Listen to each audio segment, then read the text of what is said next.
bem-vindos ao Feijão com Rice. Eu sou a Thay. E eu sou a Pri. E esse é o nosso podcast das Crônicas Vampirescas.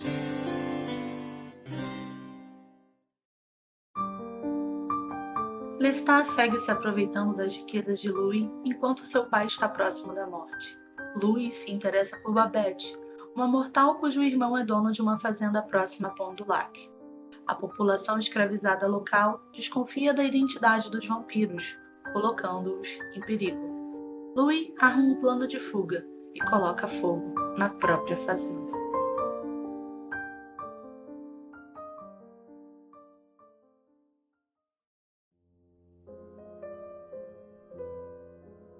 Então vamos começar a discussão do capítulo Salvei a Vida Física de Babette.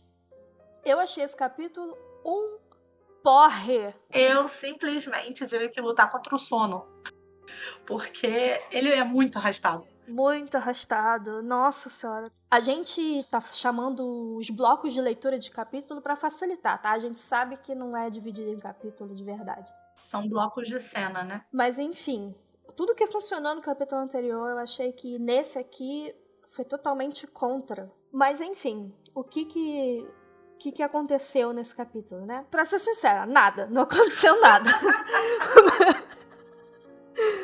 Ele é totalmente pulável. Mas a gente tem os Frenier e ele começa e morre aí, né, também. Enfim. O Louis reclamando o tempo inteiro.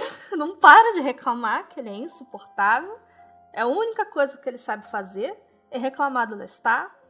Que, aliás, essa é a premissa do livro inteiro, né? Porque ele catou um entrevistador só pra passar horas falando mal do Lestat. Ele precisava de um amigo, alguém pra ouvir ele falando mal dos outros. É, aquela pessoa que não tem ninguém pra conversar, e só tem uma pessoa insuportável na sua vida, não tem ninguém pra falar mal, pra desabafar. Imagina séculos de rancor acumulado. E o Lestat, o que ele tá fazendo? Ele só quer saber de gastar, né? O Lestat é um esbanjador, né? Tudo que ele faz é fingir que ele sabe gerenciar a fazenda do Louis, só que no fundo ele tá só torrando a grana dele e brincando de fazendeirozinho lá na plantation. E ele encrencou com o tal do jovem Frenier, né? Que a gente não tem nem o nome da pessoa de tão importante que é esse personagem. Né? É falado no livro que ele curte garotos que têm uma vida que, na verdade, ele não foi capaz de ter, uma vida interrompida, né? Por um lado, mostra essa suposição de que são vítimas prediletas do Lestat, simplesmente por um estereótipo físico, mas pelo outro a gente entende que tem uma questão bem mais psicológica, né? Dele querer destruir a juventude no seu auge, da mesma forma que a juventude dele foi destruída no auge dele, quando ele foi transformado sem escolhas. Interessante esse ponto de vista, eu não tinha pensado por aí, mas eu acho que faz muito sentido. É porque, assim, a sensação que dá é de que tem uma gota de uma inveja, de que aquela pessoa pode ser algo que ele não conseguiu ser. Por isso que ele quer matar ela antes que ela alcance ou passe daquela fase. Porque ele mesmo parou, ele tá estagnado naquilo dali. Essa sensação que me deu com esse personagem e a ânsia do Lestat ficar... mesmo quando, né, à frente a gente vai ver esse Frenier, ele tem um combate e ele sai vitorioso, o Lestat não suporta ver isso. Então me dá muito essa sensação de que é ele olhando pra si mesmo por um outro espectro. A gente vai entender melhor o Lestat depois que a gente lê o livro dele, né? Porque agora a gente tá com uma visão que é a visão do Louis. E a gente vai chegar lá depois, mas parecem dois personagens totalmente diferentes quando a gente lê o Entrevista com o Vampiro e quando a gente lê o Vampiro Lestat. Ele é descrito completamente diferente, porque o Lestat do Entrevista com o Vampiro é o Lestat pelos olhos do Louis, né? É aquele ex-namorado com ranço que tá contando como foi o relacionamento, né? Então, ele não fala exatamente quem o Lestat é, mas as próprias perspectivas, como você disse. É verdade. Quando a gente conhece o ex do nosso amigo ou amiga, através das histórias que o amigo conta, né? E aí a gente só fica sabendo das partes tóxicas da pessoa mesmo. E os Frenier, eles são... eles têm uma fazenda que é produtor de açúcar. E aí, o que eu achei curioso é que o Louis dos anos 70, que tá contando a história, ele tá contando uma história de um tempo, né, que era da época lá de 1790 e poucos, e as riquezas na época da cidade eram produzidas por mão de obra escrava. E não se ouve um pio sobre isso. Mas o Louis acha que é terrível, abominável, é triste, é uma vergonha que a sua cidade amada produzisse açúcar refinado, porque açúcar refinado é um veneno. Eu vou dar uma pausa, um silêncio para você refletir sobre isso. Que ódio! Para você ver que, apesar de séculos de desenvolvimento do mundo, ele continua com o mesmo cérebro pequenininho do dono da plantation, do cara escravizador. Não evoluiu uma semana, né? Não mesmo. Cara, cada vez que passa, eu tenho mais ranço do Louis. Eu sei que você ainda gosta de alguns aspectos, mas eu já tô cansada e a gente só tá no capítulo 2. Vai piorar. Não quero falar, não, mas vai piorar. Lembra da cena final do filme que tá o Lestat no carro falando: ai, Louis, sempre reclamando, não aguento mais ouvir você reclamando, e ele ouvindo as fitas do entrevistador. Eu tô assim, tipo... Ai, Louis, pelo amor de Deus, não te aguento mais. Deixa ele, é quase uma terapia pra ele falar mal do Lestat. Mas realmente, isso é uma parada que eu acho um absurdo. Eu entendo com o olhar de quem tá vendo um personagem que tem uma personalidade, que no livro é mostrado que ele evolui muito como ser humano na cabeça dele, de se achar lá o anjo perfeito, né, e não se considerar uma criatura maligna, mas que ao mesmo tempo ele parou nisso, ele não... se você olhar para o Louis mesmo, apesar de séculos, ele não desenvolveu nadinha. E ele continua olhando os seres humanos como seres inferiores, apesar dele dizer que é um absurdo tomar o sangue de alguém. Isso me dá um ranço também. Eu tento ir pelo olhar do personagem, mas, pô, é difícil ter empatia com o Louis. É muito difícil. Porque vai dando Realmente. Uma raiva até por causa da época em que o livro é escrito. Né? Você espera que pelo menos tivesse uma frase, nem que fosse mínima, de um reconhecimento dele de que o que ele fazia naquele século era errado. E não tem. Em nenhum momento, até agora no livro, em nenhum momento ele tem esse reconhecimento. Isso dá uma raiva até um pouco da autora mesmo. Porque eu acho que tinha que ter sido necessário. Eu acho necessário esse posicionamento dela dentro da evolução do personagem mesmo, que se fala tão embaixador da ONU, sabe?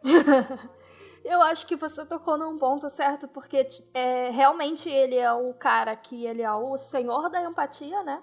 Mas ele não demonstra essa empatia pelas pessoas escravizadas. É porque ele não enxerga como pessoas, simples assim. Dá um ranço por causa disso. Bem, enquanto isso ele vai stalkear, enquanto o Lestat tá lá de trelelê como o cara, ele vai stalkear as mulheres, né? As mulheres Frenier, que são as irmãs e tal. E aí tem uma mulher que é a única pessoa dessa família Frenier, que o Louis vai dar um nome, que é a Babette, que é a mais sábia e tal. Mas como elas são mulheres, o Louis fala que nenhuma delas recebeu educação para cuidar de qualquer coisa relacionada à fazenda, às finanças e tal. Eu acho que nesse sentido o Louis ele pega um pouco dele mesmo, assim, porque ele era o responsável pela família dele. Ele tinha ele e a irmã, a mãe dele e a irmã, que sobraram e ficavam nos cuidados dele, né? E eu não me lembro exatamente se é citado nesse segundo capítulo ou no anterior, que parece que elas não continuam morando com eles, elas vão morar em outro lugar. E fica na casa só o Lestat, o Louis e o pai do Lestat, e os escravos, né? Isso. As pessoas escravizadas. Então, o que acontece?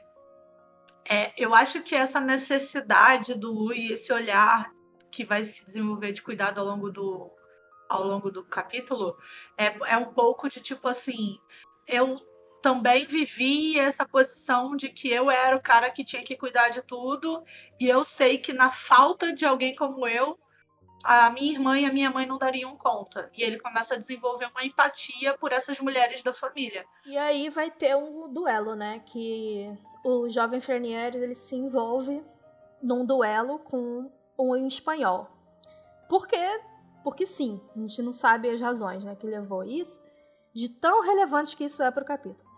E aí, acho que é um o pouco de Lestat... autodestruição também. Eu acho que ele entra num período de autodestruição também, meio semelhante ao próprio Louis, mas não é citado. O jovem Frenier? Só fica subentendido. Não tem uma causa dita explicitamente, mas eu acho que, como eu falei, a história do Frenier e do Louis, elas se interconectam dessa forma mais sutil, assim, com uma linguagem diferenciada. Mas é como se os dois fossem como o espelho um do outro, em épocas diferentes.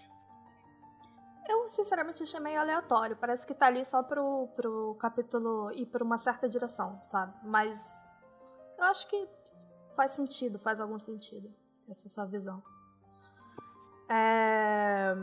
E aí o cara venceu, né? Como você já tinha falado. Só que o Lestat, ele quer muito o cara, né? Ele queria matar o cara antes. E aí o Louis fica ali tentando proteger o cara por causa das irmãs, porque as irmãs vão ficar perdidas sem ele e tal, por causa do negócio delas não terem conhecimento. E acabou que o cara venceu. Mas aí o Louis não conseguiu segurar o Lestat depois e ele resolveu matar ele mesmo assim. É a primeira vez que o Louis e o Lestat caem na porrada mesmo.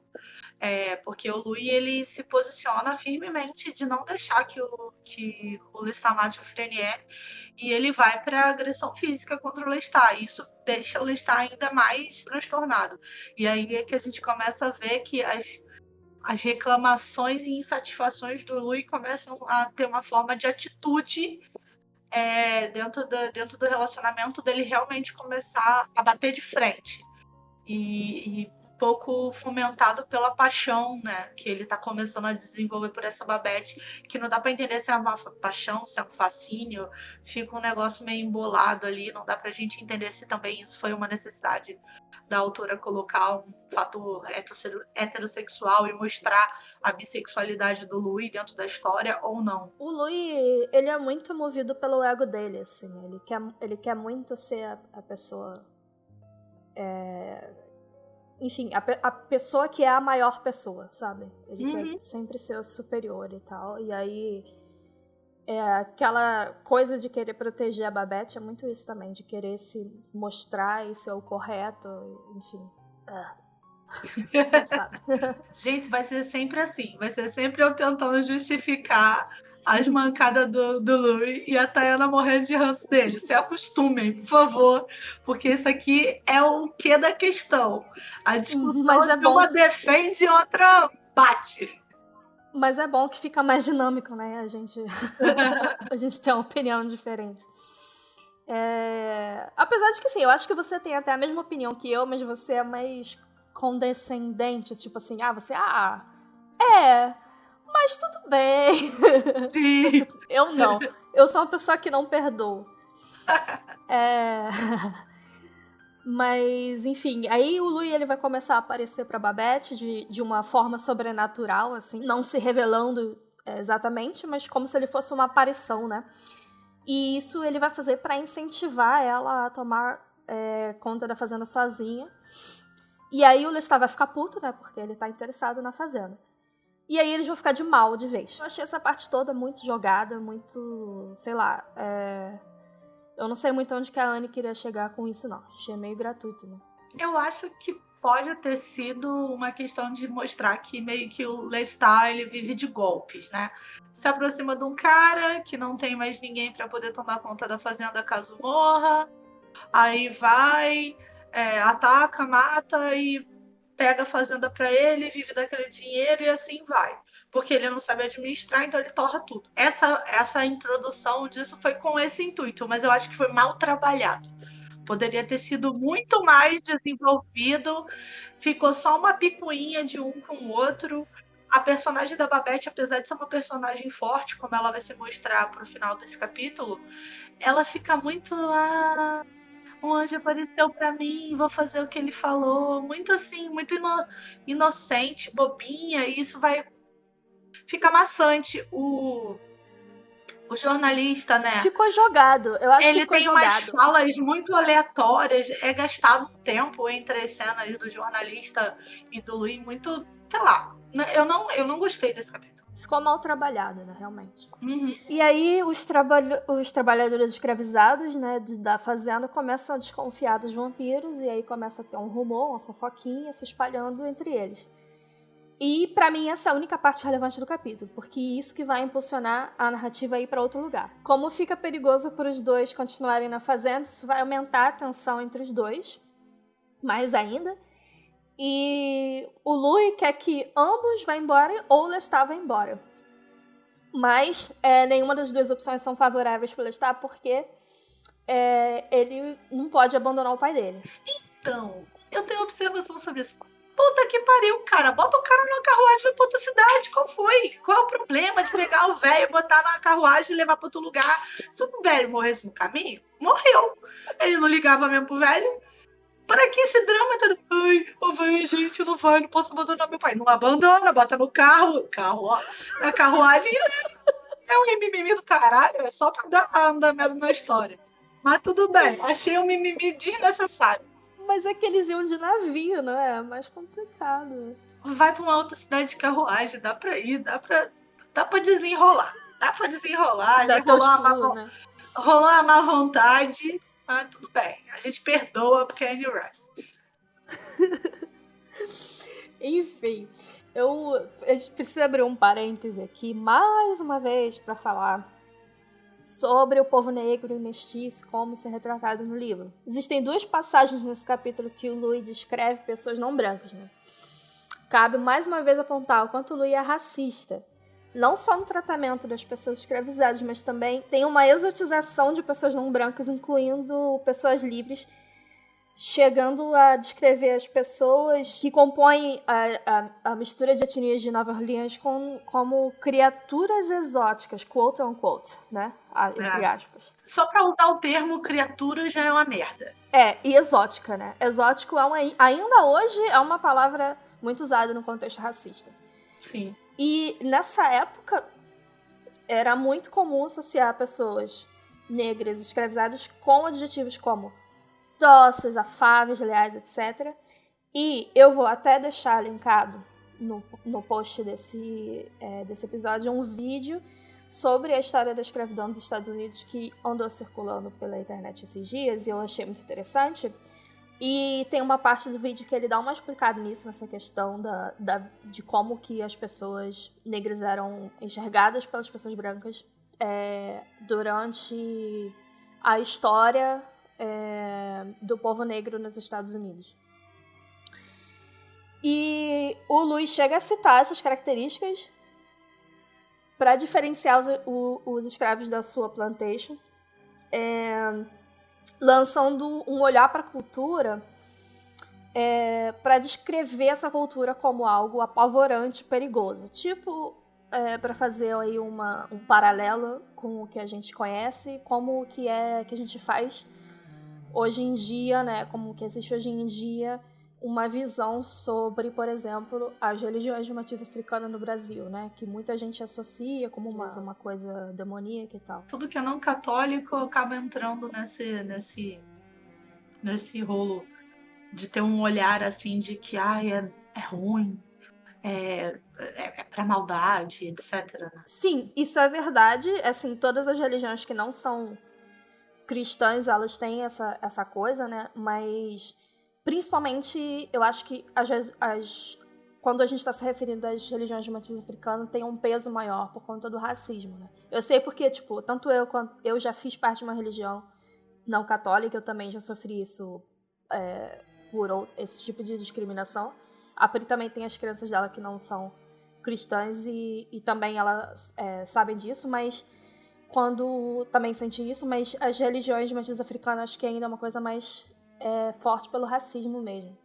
Sim. Enfim, isso é extremamente racista, é desumanizador. Ele enxerga essas pessoas de uma forma animalesca, né? Enfim, vil. E um detalhe é que ele os retrata como um povo supersticioso, sendo que esse julgamento vem de alguém que tem origens católicas, que tem as suas próprias crenças, etc. Então, assim, ele vê o outro como supersticioso, mas ele não. As crianças dele não. Sabe? Então, isso quer dizer que a Anne Rice é racista? Não sei, mas não é essa questão que está sendo levantada. Eu acho que, assim, eu pelo menos não tô falando isso. Eu não tô falando que a Anne Rice é racista. Eu não sei se a Anne Rice era racista.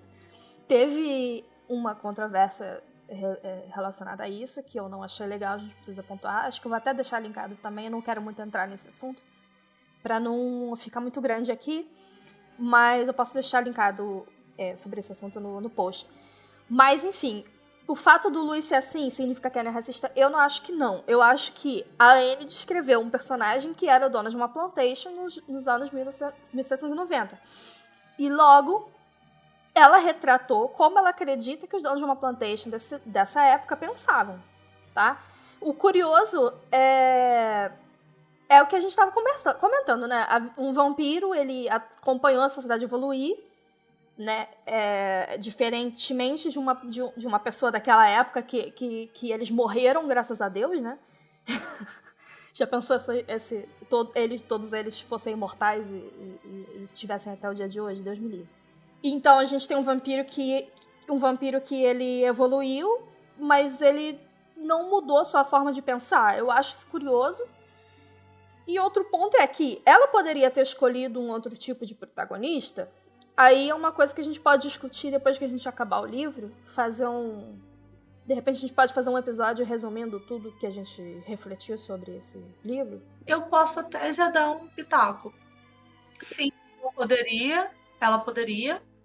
Porém, eu acho que ela propositalmente escolheu esse personagem por ele vir das raízes mórbidas de New Orleans. Entende o que eu quero dizer? Por ele ter sido um membro da época sombria da escravização e etc. E aí mostrar. Só que eu acho que deu um tiro pela culatra. Porque era para ela mostrar como que a mente dele evoluiu e ela pecou nisso. Mas vamos ver, né? Pode ser que até o final do livro ele mude esse olhar dele sobre as outras pessoas. Mas eu acho que não. Convenientemente, o pai do Lestat está à beira da morte, justo quando a presença dele era um empecilho para os dois fugirem da fazenda. Ou não, né? Como você falou aí, foda-se, né? Bota o cara na carruagem. E o Lestat lida com isso de um jeito muito esquisito, né? Como se ele quisesse ignorar completamente a situação, mas ao mesmo tempo tá ansioso, chega a ser agressivo, ignora o cara, o velho lá, vai tocar cravo do nada. Grita com o Lu e lixa a unha. Eu gostei da cena dele tocando cravo. Eu achei muito bem feita essa cena. Porque eu consigo ver o velho na cama, na minha cabeça, né? O velho na cama, ouvindo ele tocar, sabendo que é ele que tá tocando, porque o velho é cego. E ele lá, tipo, desesperado, tocando, parece quebrando tudo. Eu hoje passando aspirador de pó em casa, com a força do ódio. Mas eu acho que essa cena, ela assim, ela é muito poética por si só. Porque, aí abrindo meus parênteses aqui, né? Ela fala como é difícil a gente encarar a morte de frente, né? A gente tá perdendo alguém que aí, no caso do Lestat, é alguém que ele ama e odeia ao mesmo tempo. Porque se ele só odiasse, ele não tinha nem levado o pai dele pra casa do Louis, ele teria abandonado o pai dele na primeira oportunidade. E que, ao mesmo tempo, ele odeia por certas coisas que o pai dele fez, né? Como vocês viram no capítulo, foi revelado. Uma felicidade da perda e uma raiva da perda ao mesmo tempo. Aí foi bem nessa hora aí dessa confusão que deu um barata voa, porque o Daniel, que é o capataz novo, entrou viu as presas lá do Lestat e aí o Louis viu que, tipo, vai ter que matar o cara agora, né? Pra não dar maior problema. Mas ele não bebeu o sangue dele, né? Porque aí já é demais, né? Pro matar, tudo bem. Mas beber o sangue, pô, aí... Aí os trabalhadores escravizados começam a se agitar, né? E isso pressiona os dois a ter que matar o velho pra que eles possam fugir. De novo, agora que tu falou um negócio de botar o velho na carruagem, que eu tô pensando toda hora, nossa, pega o velho e se manda. Mas aí... Não, matar o velho é melhor do que... Bem mais prático. Pegar...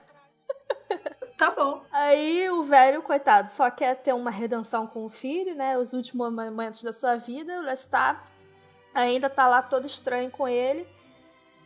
O Louis não quer matar o velho até que o Lestat perdoe o cara. O Lestat não quer matar o velho porque, enfim, é o pai dele. É muito esquisito essa relação deles, né? Mas, enfim, no final o Lestat acaba perdoando e o Louis mata o cara e ateia fogo em tudo. Eu senti essa cena meio como, tipo assim...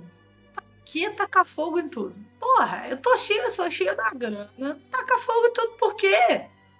Deixa o povo revoltado, vai embora, faz uma viagem lá pra Londres, sei lá, pra qual caralho de cidade que eles vão depois disso aí. Daqui a um tempo, vai, manda demitir todo mundo. Aí dá alforria pro povo, sei lá. Depois volta. Pra que tacar fogo? Achei que foi um chilique do Louis. Não foi do jeito que eu queria. Aí me descobriram, eu sou uma pessoa amável, eu não sou um monstro, e eles estão achando que eu sou um monstro. Então eu vou destruir tudo e vou ser o monstro que eles esperam que eu seja. Mas ele é chiliquento mesmo. E aliás, tacar fogo é uma coisa muito comum entre vampiros. A gente ainda vai ver muita coisa sendo tacada a fogo aí. O que é curioso, né? E aí ele vai com o Lestat se refugiar com a Babette. E que o cara ele tá fissurado na Babette, né? E aí começa uma discussão no meio do ápice da parada mais emocionante e a única coisa emocionante do capítulo. O entrevistador vai lá e interrompe, né? Que corta totalmente o dinamismo da parada. Enfim, aí ele fica querendo saber lá, uma discussão se o Louis... Se os vampiros são capazes de amar, se eles sentem alguma coisa e tal, se o Louis realmente amou a Babette. E o Louis começa a questionar o que é o amor. Eu acho que é até interessante a discussão, mas a forma como ela foi colocada ali quebrou muito a narrativa. Eu penso uma coisa, né? Eu acho que ela poderia ter sido colocada em outro momento. Eu acho que ela queria muito discutir sobre isso, não achou o momento certo para encaixar e encaixou em qualquer lugar. E isso quebrou a dinâmica. Mas tem uma coisa muito importante também nessa discussão, que é que o Louis, ele traça paralelos entre vampiros e anjos. E não é a primeira vez que ele faz isso, mas dessa vez ele tá falando de si mesmo. Ele já fez isso para descrever o Lestat, né, quando ele não era um vampiro. E agora que ele é um vampiro, ele tá chamando a si mesmo, assim, não chamando, mas comparando, né? Tipo, se anjos podem amar... ou adorar, então vampiros também podem, alguma coisa assim. Faz sentido quando esse amor que ele tem, né, entre muitas aspas, pela Babette, acaba se desfazendo quando ela olha para ele como um demônio. Porque ele se vê como um anjo. Então isso fode o ego dele num nível absurdo, assim. Porque, como assim? Eu sou uma pessoa de bem, eu te ajudei, eu fiz tudo por você e no final das contas você tá me vendo como um monstro, que eu não sou.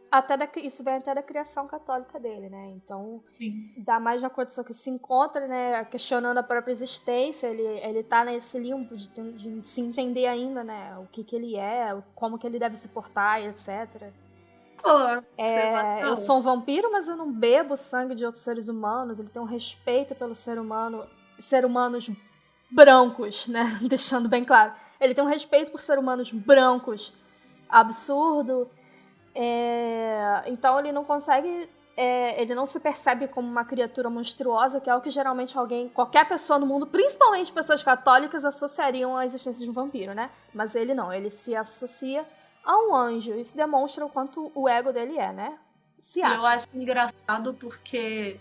Parece que o catolicismo é tão forte na essência da personalidade do Louis, mas quem ia ser padre era o Lestat, né? Isso é muito curioso. E aí o Louis ele vai tentar convencer a Babette se deu um lugar pra ele Lestat. E eu adoro essa mulher, porque ela é muito esperta. Ela aceita, cede o lugar, mas ela tranca os caras. E o Louis fica nessa incerteza se deve deixar o Lestat ou não. E aí que é uma coisa interessante, porque o Louis, ele fica querendo... Ele tem certeza que o melhor pra ele é se afastar do Lestat, mas ele não consegue. E ele até fala de uma visão do presente, ele olha pro passado e pensa, nossa, eu não tinha confiança o suficiente pra deixar ele. Isso é um relacionamento abusivo, ele tá descrevendo um relacionamento abusivo. O Lestat não dava ao Louis o que ele queria, ao mesmo tempo tentava manipular para que o Louis sentisse que precisava dele. E o Louis, como era um vampiro novato e inexperiente, não se sentia confiante para ir atrás do que queria sozinho. E outra coisa que me deixa transtornada é que eles dois estão lá trancados naquele quarto e ninguém usa super força de vampiro para arrombar a merda daquela porta. É tão fácil. É porque eu acho que o dilema moral ali que entra na circunstância, até complementando, é tipo assim, ele não quer arrombar, no caso do Louis. Ele não quer arrombar porque ele não acha que seja certo fazer aquilo com a Babette, porque ela confiou. E no caso do Lestat eu não entendo exatamente por quê. E um adendo que eu queria fazer é que, tipo assim, em relação à questão do relacionamento abusivo, eu acho que o Lestat, ele começa a pensar que pode ser que naquele momento ele conseguisse sair exatamente porque ele estava apaixonado por outra pessoa. Se não fosse a Babette, ele não passaria pela cabeça do Louis abandonar o Lestat. Só que quando a Babette se comporta de uma forma que tá vendo ele como um monstro, ele acaba entendendo que ele não tem outra opção a não ser o Lestat. Por isso que ele permanece com o Lestat depois dessa cena.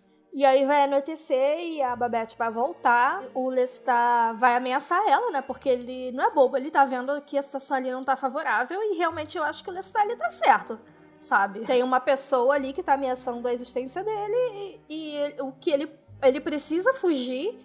E é uma situação de ou eu vou ameaçar essa pessoa pode acabar com a minha vida, né? E aí ela não ajuda, né? Que ela é esperta demais, eu adoro ela. E aí o Lestat foge pra conseguir as carruagens e o Louis fica lá tentando conversar com ela e ela tá apavorada e acaba agredindo o Louis, né? E o Lestat que vai ressurgir pra salvar ele. Então, eu acho interessante porque o Lestat, ele tá. Acho que esse conjunto de cenas é o primeiro conjunto de cenas que mostra as vulnerabilidades do Lestat. Ele tá muito sensível, porque não é nada, não tem nem meia hora que o pai dele morreu. E fica preso, sentindo que a existência dele tá ameaçada, tá na mão do Louis, que é quem tá gerenciando, porque ele tá incapaz de gerenciar qualquer coisa naquele momento, porque ele tá transtornado. E ainda tá na mão de uma mulher estranha que para ele não é ninguém. Então eu acho que todas as circunstâncias dessa cena botam um Lestat tipo humano, sabe? E o Louis tá acima.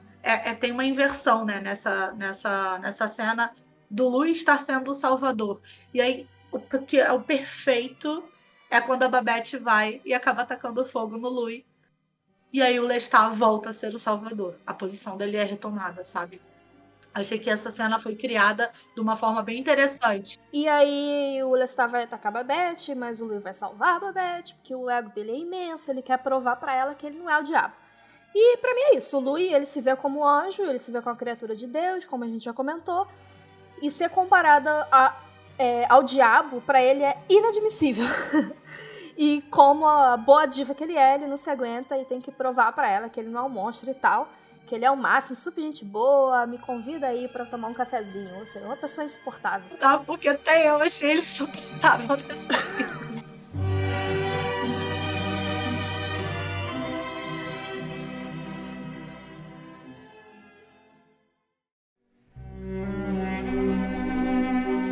Vamos falar da adaptação Rapidex.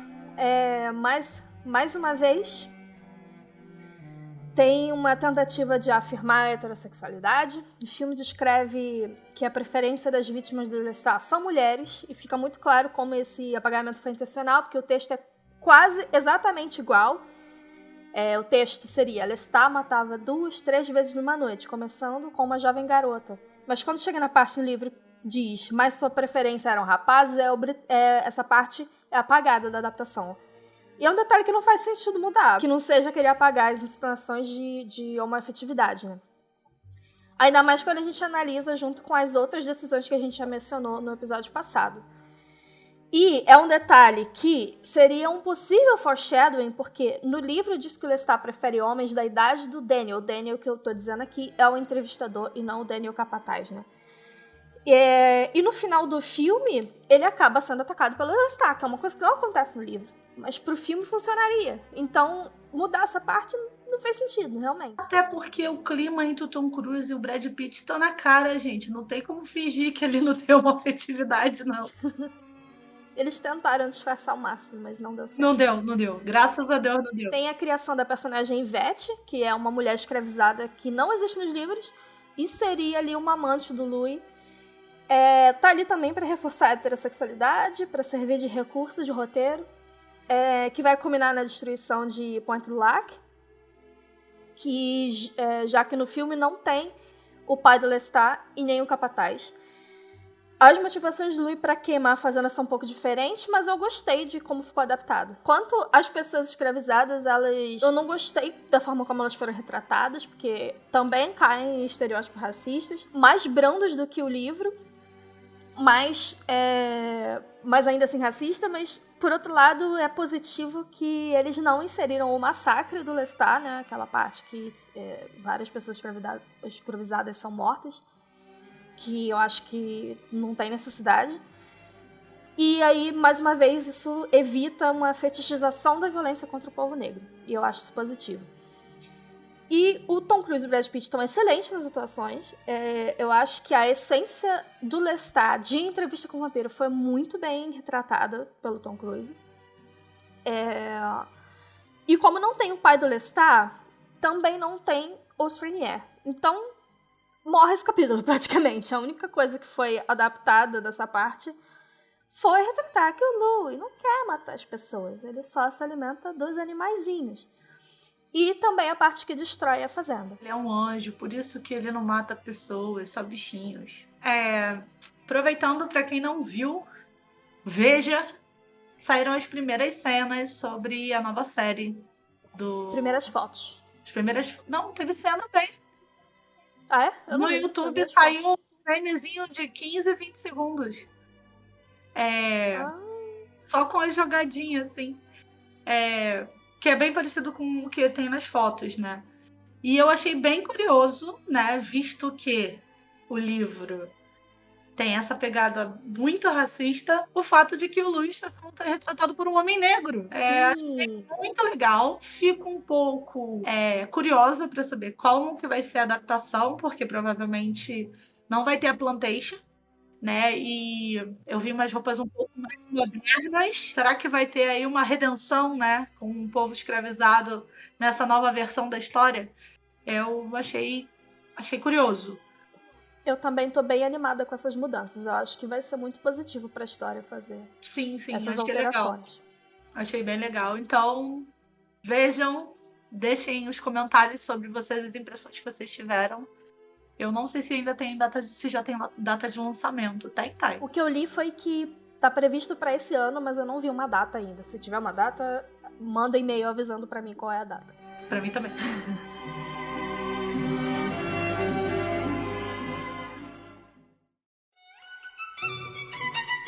Bem, a nossa próxima leitura é até a frase: afinal, quando eu estou cansado, não sou muito delicado. Nem eu também não sou delicado. Eu também, não sou delicada nem quando eu tô descansada, nem quando eu tô cansada. Mas se você é delicado, ou se você também não é delicado, manda um e-mail para feijãocomrais@gmail.com. Conta pra gente se você viu a cena da nova adaptação, o que você achou, quais foram as suas impressões do capítulo, o que você achou do nosso episódio, se você tem alguma coisa a acrescentar, se você discorda da gente, se você concorda com a gente. Enfim, deixe seu feedback, suas impressões, diz o que você comeu no almoço, para feijãocomrice@gmail.com. Isso aí, gente. Uma mordida no pescoço e um beijo na testa. Até a próxima. Tchau!